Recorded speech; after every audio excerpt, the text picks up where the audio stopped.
جو میں آیت کریمہ تلاوت کر رہا تھا اس کی اس وعدے کے ساتھ لہم اجر غیر ممنون، اللہ تعالیٰ نے ایک اور وعدہ بھی فرمایا، لَيَسْتَخْلِفَنَّهُمْ فِي الْأَرْضِ، جب وہ عمل صالح بھی کریں، ایمان بھی لائے، تو ان کو ضرور زمین میں ہم خلیفہ بنا دیں۔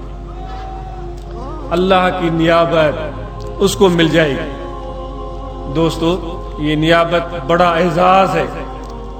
آج ہم نے اس نیابت کو چھوڑ کر غیروں کی نیابت کو اختیار کرنے کے لیے ہاتھ پاؤں مارنے شروع کر دیے۔ بھئی اس فلاں صدر کا، فلاں ملک کا، فلاں وزیر کا، فلاں وڈیرے کا میں نائب بن جاؤں، وہ کہہ دے یہ بندہ میرا، ہم بڑے خوش ہوتے، ہمارے پاؤں زمین پر نہیں ٹکتے۔ اے بے وقوف، اے نادان، کس کا نائب تو بننے کی کوشش کر رہا ہے؟ اتنی بڑا موقع تجھے میسر ہے کہ جو احکم الحاکمین ہے وہ تجھے بلا رہا ہے، آؤ میں تجھے اپنا نائب بنا، آؤ۔ در در پر دھکے، ذلت اور رسوائی، اس کے علاوہ ہمیں ملتا کیا ہے؟ ہمیں کہنا چاہیے میرے رب العالمین لبیک، ہم حاضر ہیں، جو بھی تو ہمیں عطا کرنا چاہتا ہے، ہماری دلیں تیرے لیے، ہماری جھولیاں کھلی ہوئی ہیں، ہم تیری ہی رحمت کے انتظار میں ہیں۔ بے شک ہم نے گناہ کر دیے، بے شک ہم نے اپنے اوپر ظلم کر دیا، بے شک ہم نے تمہارے حدود کو توڑا، بے شک ہم نے تمہارے دیے ہوئے قرآن کی حقیقت کو نہیں جانا، ہم نے گناہ در گناہ کیے ہیں، ہمارے گناہ اتنے بڑھ گئے ہیں کہ زمین کے کنارے ان کو سمانے سے قاصر ہیں، ہمارے گناہ اتنے بڑھ چکے ہیں کہ وہ سمندر کی جھاگ کی طرح نہ ختم ہونے والے ہیں، آسمانوں تک پہنچنے والے ہیں، لیکن قربان جاؤں اے میرے رب العالمین، تیرے سوا کوئی فریاد رس بھی نہیں ہے۔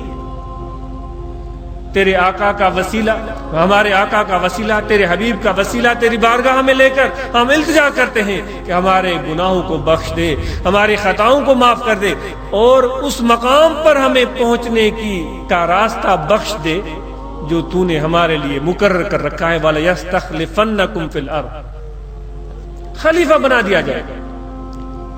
دوستو، عبادات بے شک بڑی اہمیت کی حامل ہیں، اس سے کوئی انکار نہیں ہے، لیکن صرف عبادات تک محدود رہنے والے لوگ،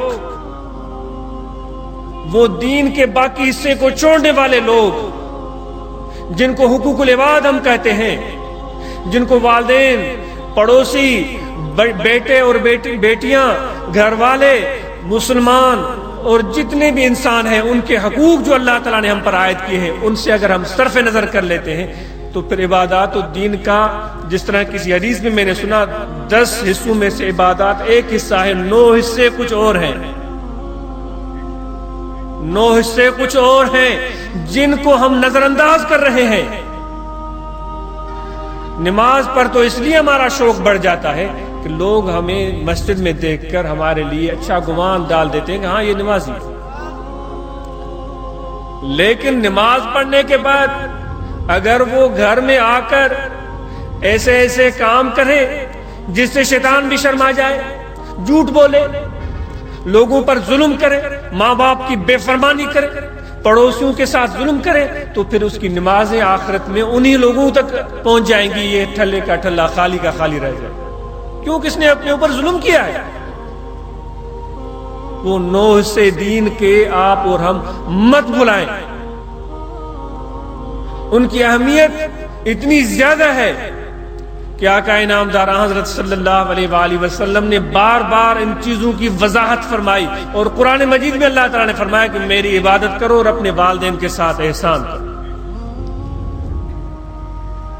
اور اللہ تعالیٰ نے فرمایا کہ فَإِنَّ الْعَهْدَ كَانَ مَسْئُولًا، جب عہد کرو تو اقرار کرو تو اس کو پورا کر کے دکھاؤ۔ اور دوسری بات میں نے یہ کہی کہ خلیفۃ اللہ فی الارض بننے کی دعوت اللہ کی طرف سے مل رہی ہے، آ جاؤ میرے خلیفہ بن جاؤ۔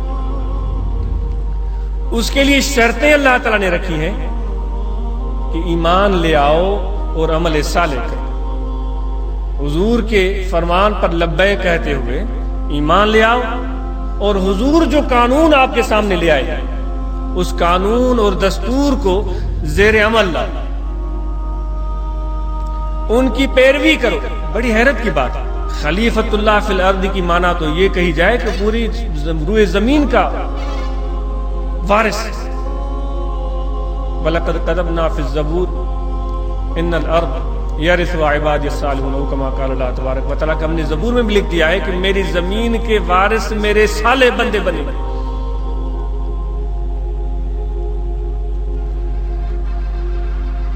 خلیفۃ اللہ فی الارض کا مالک ہے، مانا ہے پوری زمین کا وارث. اس کے لیے یہ کہا جاتا کہ بھئی تم جاؤ کوئی بڑا ادارہ کھولو، ان لوگوں کو فوجی ٹریننگ دو.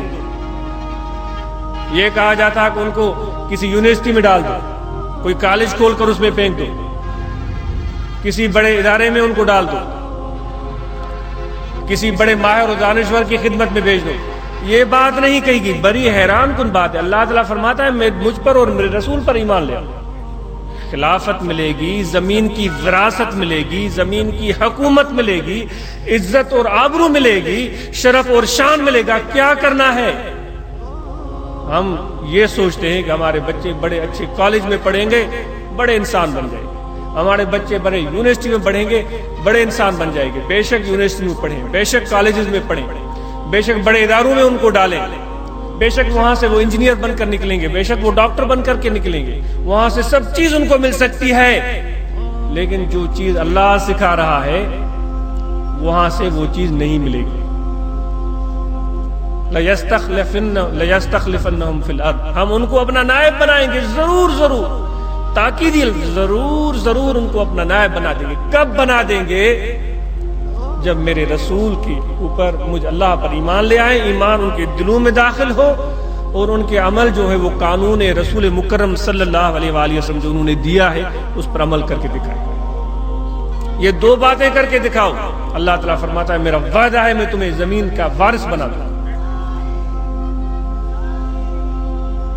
اور پھر یہ ہے کہ اللہ تبارک و تعالیٰ نے فرمایا ہے کہ میری رسی کو مضبوطی سے تھام، ایسے نہ ہو کہ تم ٹکڑوں میں بٹ جاؤ، فرقوں میں بٹ جاؤ. میرے اللہ کی رسی کو مضبوطی سے تھام. فقد استمسک بالعروۃ الوثقی لا انفصام لها مضبوط سہارے کو پکڑ لو جو کبھی بھی ٹوٹنے والا نہیں ہے، اس کو پکڑ لو. میرے آقا و مولا حضرت صلی اللہ علیہ وسلم کی ذات یہ سہارا ہے، ان کے سہارے کو تھام لو، اور پھر اس سہارے کو اس طرح مضبوطی سے تھام لو کہ کوئی تمہارے اندر فرق نہیں رہے، محمدی رنگ میں رنگ جاؤ. تو جب تم اس رنگ میں رنگ جاؤ گے تو پھر تمہیں خلافت میں عطا کروں گا، وراثت میں عطا کروں گا.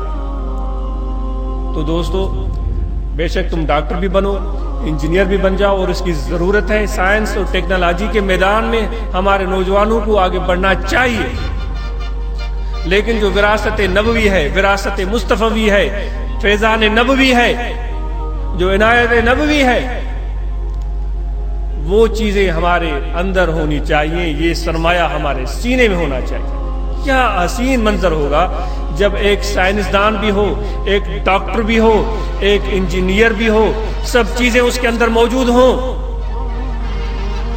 اور اس کے ساتھ اس کے سینے میں ایمان کامل بھی ہو، عشق رسول بھی ہو، اور اس کا عمل سنت نبوی کے مطابق ہو، مخلوق خدا پر مہربان ہو. جب یہ سب چیزیں اس میں اکٹھے ہو جائیں گی، میں سمجھتا ہوں پھر کامیابی ہم سے دور نہیں ہے. ایسے لوگ پیدا ہوں گے میرے آقا و مولا صلی اللہ علیہ وسلم کی نظر سے، ایسے لوگ پیدا ہوں گے، کیونکہ آپ نے فرمایا مثل امتی کمثل المطر، میری امت کی مثال بارش کی طرح ہے. کوئی نہیں جانتا کہ میری امت کا اول اچھا ہے یا آخر اچھا ہے. آپ کو تو علم غیب اللہ نے عطا فرمایا. آپ جانتے تھے کہ اس وقت کیا ہوگا، آپ جانتے تھے کہ آگے کیا ہونے والا ہے. پوری امت کا نظر آپ کے سامنے تھا. یہ تو میرے آقا کے غلاموں کو آقا کے صدقے میں یہ نعمت مل جاتی ہے، یہ دولت مل جاتی ہے. آقا کا مقام ہی کیا ہو، ان کا شان ہی کیا ہو.